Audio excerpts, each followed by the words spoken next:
ஒரு 2 ப்ராப்ளத்த எவ்வளோ சீக்கிரம் நீங்க சால்வ் பண்றீங்களோ, அவ்வளோ சீக்கிரம் உங்க ரிலேஷன்ஸ் ஸ்ட்ராங் ஆகும்.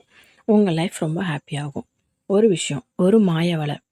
உங்க ஹஸ்பண்ட் ஒய்ஃப்குள்ள சண்டை வருது. அப்ப அந்த டைம்ல ஒருத்தங்க வருவாங்க. அவங்களுக்கும் உங்களுக்கும் சம்மந்தமே இருக்காது. ஆனா வந்து, "இந்த உலகத்திலேயே நீ தான் எனக்கு முக்கியம். இந்த உலகத்திலேயே உன் மேல அன்பு செலுத்துறவங்க நான் தான். என்ன மாதிரி உன்னை யாராலயும் கேர் பண்ணி பார்த்துக்க முடியாது." இந்த நாடகத்த கேட்ட உடனே நம்ம என்ன பண்ணிடுறோம்? நம்ம ஒய்ஃப விட இவங்க தான் ரொம்ப நல்லவங்க. என் ஹஸ்பண்ட விட இவங்க தான் நம்மள ரொம்ப கேர் பண்ணிக்கிறாங்க. அவரு வேண்டாம், இவர வச்சுக்கலாம். அப்படின்னு சொல்லி ஒரு மாய வலைக்குள்ள மாட்டி, தப்பான ரிலேஷனுக்குள்ள போய், அவங்க லைஃப்ப ஸ்பாயில் பண்ணி, அவங்க நேம ஸ்பாயில் பண்ணி, அவங்க நல்ல உறவுக்குள்ள ஒண்ணு இருந்தாங்கல்ல, அந்த ஹஸ்பண்ட் ஒய்ஃப் ரிலேஷன்ஷிப்ப பிரேக் பண்ணி, இப்படி பல பிரச்சனைக்குள்ள மாட்டிக்கிறாங்க. ஃபர்ஸ்ட்டு இந்த மாய வலைன்னு ஒண்ணு வருதுல்ல, அவங்க கிட்ட தெளிவா நீங்க, அவங்க உங்கள மயக்க ட்ரை பண்றாங்கன்னு தெரிஞ்ச உடனே ஒரு வார்த்த சொல்லுங்க. இந்த உலகத்திலே என் பொண்டாட்டி தான் ரொம்ப அழகு. அழகே இல்லைன்னா கூட, அவள தவிர வேற எவளையும் நான் ரசிக்க மாட்டேன்.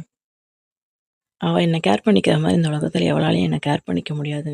இந்த வார்த்தைய ஒரு ஹஸ்பண்டும், என் அப்பாவ விட அதிகமா என்ன சந்தோஷமா, ரொம்ப கேரிங்கா பார்த்துக்கிற ஒரு ஹஸ்பண்ட் கிடைச்சிருக்காரு. அவர விட இந்த உலகத்தில வேற எவனுமே பெருசில்ல எனக்கு. அப்படின்னு ஒரு ஒய்ஃபும் எப்ப சொல்ல பழகுறீங்களோ, அப்போ இந்த மாய வலை காணாமலே போயிடும். உங்க உறவும் கடைசி வரைக்கும் ஹேப்பியா, சூப்பரா போகும். தயவு செஞ்சு இந்த மாய வலைக்குள்ள தயவு செஞ்சு மாட்டிக்காதீங்க. மாட்டிக்கிட்டு அப்புறம் உட்காந்து வருத்தப்படாதீங்க. வருத்தப்பட்டாலும் சில விஷயம்லாம் நம்மள விட்டு போனா திருப்பி கிடைக்கவே கிடைக்காது. உங்க ஹஸ்பண்ட் எப்படி, உங்க ஒய்ஃப் எப்படின்னு உங்களுக்கு மட்டும் தான் தெரியும். ஸோ, அத கட்டியமா புடிக்கணும்னா, இந்த மாய வலைய நீங்க எப்படி தொரத்துறதுன்னு பார்த்து தொரத்துற வழிய ஃபர்ஸ்ட்டு பார்க்கணும். சரி, 2வது விஷயம் என்னன்னு பார்ப்போமா? ஹஸ்பண்ட் ஒய்ஃப்குள்ள நெறைய சண்டைகள் வரும். நான் என் அம்மா வீட்டுக்கு போறேன். நான் எங்க அம்மா வீட்டுக்கு போறேன். நீ எனக்கு வேணவே வேணாம். வெளிய போடி. இப்படி நெறைய சண்டைகள்.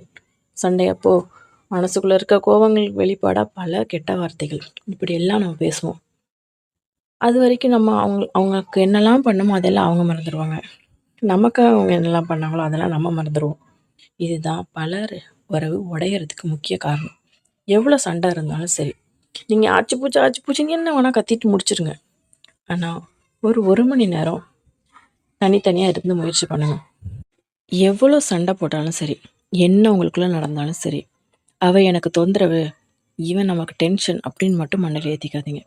எவ்வளோ சண்டை போட்டாலும், சண்டை போட்டு முடிச்சு, அடிச்சு புடிச்சு எல்லாத்தையும் முடிச்சுருங்க. முடிச்சுட்டு 1 ஹவர் தனித்தனியா இருங்க. ஒண்ணு கோயிலுக்கு போய் தனியா உட்காந்துட்டு வாங்க.